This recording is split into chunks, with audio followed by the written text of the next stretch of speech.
السلام علیکم۔ آج ہم دیکھ رہے ہیں فلسطین کے جو حالات ہیں۔ 6 اکتوبر سے فلسطین اور اسرائیل کے درمیان جو جنگ چھڑی ہے، جو جنگ چل رہی ہے، اس کے بارے میں یہ جاننا بہت ہی زیادہ ضروری ہے۔ فلسطین کے حالات کو محسوس کرنا سب سے زیادہ ضروری ہے، اور ہم یہ محسوس تبھی کر سکتے ہیں جب ہم ان کی جگہ خود کو محسوس کر سکتے ہیں جو دن رات آج پریشان ہیں، جو اپنی جانیں ہتھیلیوں میں لیے بیٹھے ہیں، بھوکے پیاسے ہیں، اندھیروں میں ہیں۔ آج ان کا احساس ہونا ہمیں سب سے زیادہ ضروری ہے، ایک انسانیت کے ناطے، نہ صرف دھرم کے ناطے۔ تو آج جو ہے، اور اس کے لیے سب سے زیادہ ضروری ہوتا ہے کہ اس کی تاریخ کیا ہے، اس کی سچائی کیا ہے، اس بات کو ہم جانیں۔ تو آج میں اسی پر کہوں گی، کیونکہ سب سے زیادہ اہم ہے۔ جب بھی ہم کسی جنگ میں اترتے ہیں، چاہے وہ قلم کی تعلیم کی ہو یا پھر وہ میدان جنگ ہو، تو اس کی تاریخ کو جاننا، اس کی حقیقت کو جاننا۔ تو میں جب بھی عیسائیت یا یہودیت کہوں گی، جب میں جوڈائزم کرسچن کہوں گی، تو اس کا مطلب یہ نہیں ہے کہ اس مذہب کی توہین ہے یا پھر اس مذہب کے ماننے والوں کی توہین ہے، بلکہ یہ ایک کٹر پنتھی دھارمک لوگوں کی توہین ہوگی، حکمرانوں کی ہوگی جو تاریخ میں گزرے تھے۔ تو سب سے پہلے تو میں یہ کہوں گی کہ فلسطین جیسی پاک سرزمین کو آج ہم خون سے بہتا دیکھ رہے ہیں، جس زمین نے کئی معجزات، کئی نعمتیں، کئی مقدس چیزیں، کئی نشانیاں دیکھی ہیں، اتنا ہی اس زمین نے ظلم و تشدد کا بھی جو ہے سامنا کیا ہے۔ جہاں پر بنی اسرائیل کی قوم رہتی تھی، ظلم و تشدد صرف آج کی بات نہیں ہے، اس صدی کی بات نہیں ہے، یہ تو قبل مسیح 500 سال قبل مسیح عیسوی پورو میں بھی وہاں پر تباہی مچی تھی، جو ایک سلطنت بابل بیبیلونیا امپائر نے کی تھی۔ تباہی تو اسلام کے 600 سال، قریب 600 سال پہلے بھی 17ویں صدی میں ہوئی تھی، جو ایک رومن امپائر نے کی تھی۔ بات صرف تباہی کی آج کی نہیں ہے۔ آخر اس زمین کے لیے اتنی جنگیں کیوں ہوتی ہیں؟ سوال تو یہ ہے۔ یروشلم جس کے معنی ہی جو ہے سلامتی کی جگہ ہے، بیت المقدس القدس جس کے معنی پاک ہیں، یہ ایک دنیا کا سب سے ایک اولڈسٹ شہر مانا جاتا ہے، جہاں پر ایک ہولی سائٹ ہے جسے ٹیمپل ماؤنٹ کہتے ہیں، جس کو اسلام، جوڈائزم اور کرسچن مانتے ہیں۔ اسلام میں مسلمان اس جگہ کو اس لیے مانتے ہیں کیونکہ مسلمان تمام پروفیٹس پر ایمان لاتے ہیں، اور حضرت آدم علیہ السلام نے کعبہ شریف کے بعد جو ہے، جو اس زمین پر دوسری مسجد بنی ہے، وہ مسجد اقصی کو مانا جاتا ہے، جو یروشلم میں موجود ہے۔ اور ساتھ ہی پروفیٹ محمد صلی اللہ علیہ وسلم نے اس مسجد اقصی پر جو ہے اپنا سفر کیا، جس کو قرآن مجید میں اسراء اور معراج کے نام سے پہچانا گیا ہے، اور ساتھ ہی نائٹ جرنی بھی اسے کہا جاتا ہے۔ جوڈائزم اس جگہ کو اس لیے مانتے ہیں کیونکہ وہ حضرت ابراہیم علیہ السلام کے فالوور ہیں، جہاں پر وہ ایک ویلنگ وال ہے جو حضرت ابراہیم علیہ السلام کی ایک ہسٹوری کی ایک جگہ ہے، ہسٹوریکل پلیس ہے۔ اور ساتھ ہی پروفیٹ سلیمان علیہ السلام نے جو ہیکل سلیمانی کی جو کمپلیٹ جو تعمیر کروائی ہے، وہ اس کو مانتے ہیں، جس کی آج صرف ایک دیوار موجود ہے، جس کے آگے وہ جو ہے پرے کرتے ہیں۔ اور کرسچن کا تعلق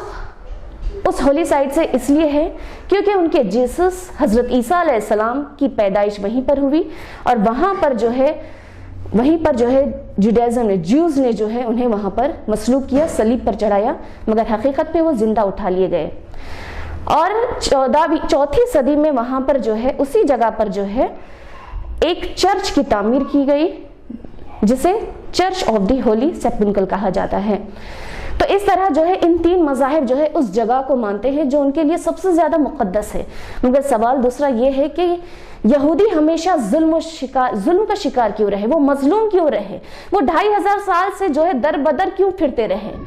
کیونکہ یہودی کی، جن کو آج ہم اسرائیلی کہہ رہے ہیں، وہ دراصل ایک بنی اسرائیل ہے۔ تو آج ہم دیکھیں گے ان کی تاریخ کو اگر ہم جھنجھوڑیں گے، تو وہ ایک ایسی قوم تھی جن پر جو ہے کئی نعمتیں نازل ہوئی تھی، جن کا مقام ایک اونچا مانا جاتا تھا، جو ایک اونچے خاندان سے تھے، اور انہی کے خاندان میں سے تمام پروفیٹس آئے تھے سوائے حضرت محمد صلی اللہ علیہ وسلم کے، اور وہ اسی تکبر کے آگے دوسرے نبیوں کا قتل کیا کرتے تھے۔ وہ یہی یہودی تھے، وہ یہی اسرائیلی تھے، جس قوم نے جو ہے فساد مچایا تھا، جس قوم نے سازشوں کے آگے کئی قوموں کو گھیرا تھا،